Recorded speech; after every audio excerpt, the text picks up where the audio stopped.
미국의 상호관세 시행일이 초읽기에 들어가면서 아시아 증시는 관세 공포심에 하락세를 보이고 있습니다. 전반적으로 대부분의 업종이 밀리는 가운데 일본 증시는 3월 CPI가 예상치를 상회하면서 일본은행의 추가 금리 인상 경계심까지 켜졌고요. 또 공식적으로 BOJ에서 이번 관세가 일본의 실물 경제에 악영향을 미칠 거란 발언까지 이어나가면서 니케이 지수가 밀리는 모습입니다. 계속해서 좀 낙폭을 키워나가는 모습이죠. 현재 2.3% 하락한 36,900포인트 지나가고 있습니다. 니케이 지수를 추종하는 에이스 일본 니케이, 오후 들어서 낙폭을 좀 키워가더니 현재 저점 부근에서 움직이고 있습니다. 지수와 함께 밀리는 모습이고요. 현재는 1.2% 하락합니다. 인도 증시에도 상호관세 경계감이 만연한 모습입니다. 투심이 위축되면서 거래 대금이 감소되는 가운데 우리 기업이죠. 크래프톤이 인도 현재 게임 개발 스튜디오를 인수하면서 인도 진출에 박차를 가한다는 소식이 전해졌습니다. 체크해보시면 좋을 것 같고요. 현재 인도 증시가 개장 직후에 상승한 본을 모두 반납하나 싶었는데 다시금 상승 전환에 성공한 모습이고요. 현재 0.16% 상승하고 있습니다. 인도의 또 다른 대표 지수 니프티 50 지수를 추종하는 코덱스 인도 니프티 ETF는 보합권에서 방향을 잃은 모습이었습니다. 다만 이제 지수가 상승 전환에 성공하자 다시금 좀 상승세를 보여주는 모습이고요. 현재 전일 대비 0.18% 상승하고 있습니다. 베트남 증시도 며칠째 지지부진함을 이어가고 있습니다. 오늘까지 보면은 벌써 3거래일째 하락인데요.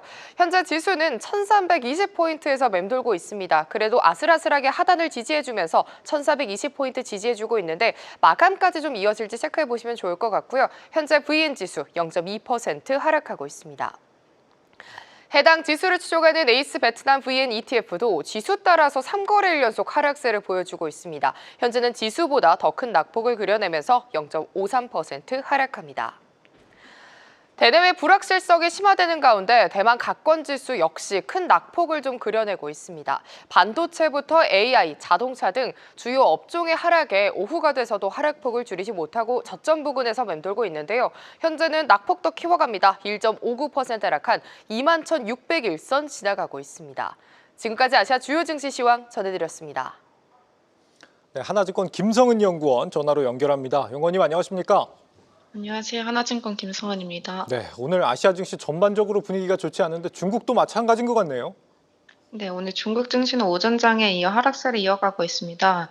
업종별로는 혁신의약품이 강세를 보였고 대형 금융주 게임 관련 종목도 장중 활발한 흐름을 나타냈습니다. 특히 최근 실적을 발표한 혁신의약품 기업들이 매출 증가와 적자 축소라는 긍정적인 흐름을 보였고 정책적으로는 의약품 공동구매와 의료보험 협상이 정례화되고 있다는 점, 그리고 중국 ADC 분야의 사업 확장과 개발 성과 등의 소식이 전해지면서 시장 하락을 일부 방어하는 역할을 했습니다. 반면 최근 강세를 보였던 화학주는 오늘 크게 조정을 받았고 대표 종목인 중이달은 9% 이상 하락하는 등 약세를 보였습니다. 또한 개장 초반 반등을 시도했던 컴퓨팅 관련주 역시 상승폭을 유지하지 못하고 빠르게 되돌림이 나타났습니다. 전반적으로 시장은 여전히 약세 조정 국면에 있으며 뚜렷한 반등 신호는 아직 확인되지 않은 상황입니다. 중국 본토 증시에서요. 지금 상장사 400여 곳이 우리 돈 100조 원이 넘는 배당 계획을 발표했다라고 합니다. 중국도 우리처럼 밸류업에 들어가는 건가요? 이거 어떻게 보십니까? 네. 2024년 하반기 이후 중국 증시에서는 배당주 중심의 투자 열기가 점차 기술주로 이동하는 흐름을 보였습니다. 이는 중국 정부의 주식시장 부양책 효과와 투자자들의 위험 선호 심리 개선이 맞물린 결과입니다. 다만 2025년에도 중자 국유 기업을 중심으로 한 배당 확대 기조가 지속될 것으로 예상이 되고, 이에 따라 주요 대형 배용주의 선호도는 꾸준히 유지될 가능성이 높습니다.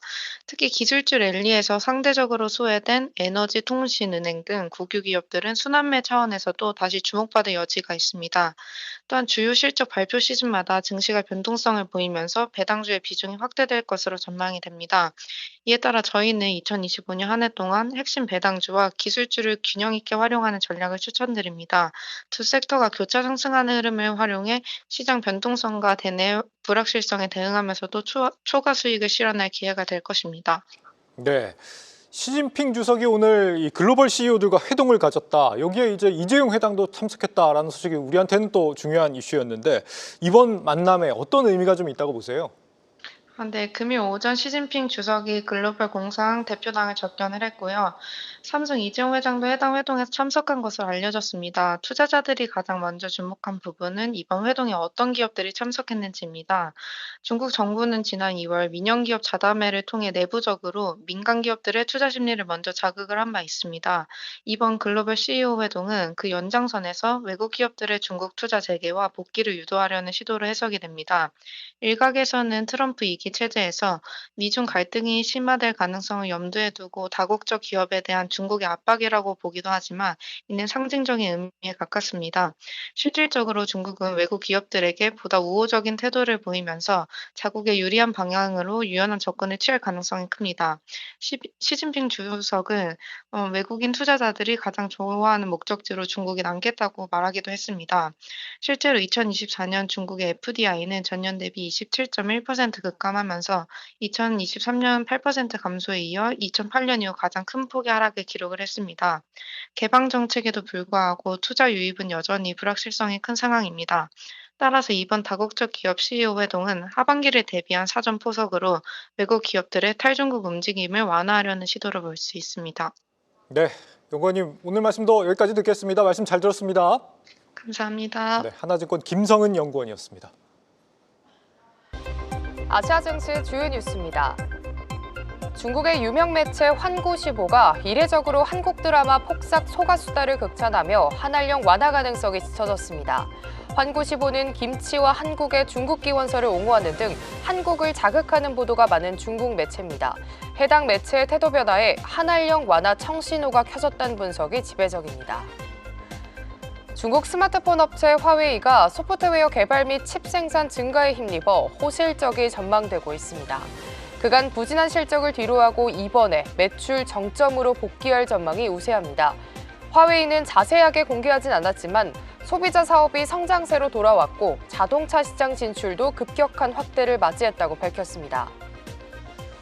미국 철강업체 US 스틸 인수를 추진 중인 일본제철이 최대 70억 달러 규모의 투자를 고려하고 있다고 밝혔습니다. 지난 금요일에 회사가 제안한 141억 달러 규모의 인수가 승인이 될 경우 US 스틸 시설 업그레이드를 위해 70억 달러 투자를 하겠다고 밝혔습니다. 앤서니 알바니즈 호주 총리가 5월 3일로 연방선거리를 확정했습니다. 여론조사에 따르면 중도보수 성향의 연합정당이 현 총리가 이끄는 집권 노동당을 앞서는 것으로 나타나면서 호주 정치 역사상 암호화폐 지지층이 선거 결과에 실질적 영향을 미칠 만큼 커진 걸로 전해지고 있습니다. 지금까지 아시아 주요 뉴스였습니다. 계속해서 다양한 경제 이슈를 알고 싶다면 구독과 좋아요, 알림 설정 부탁드립니다. AI 캐스터 권미정이었습니다.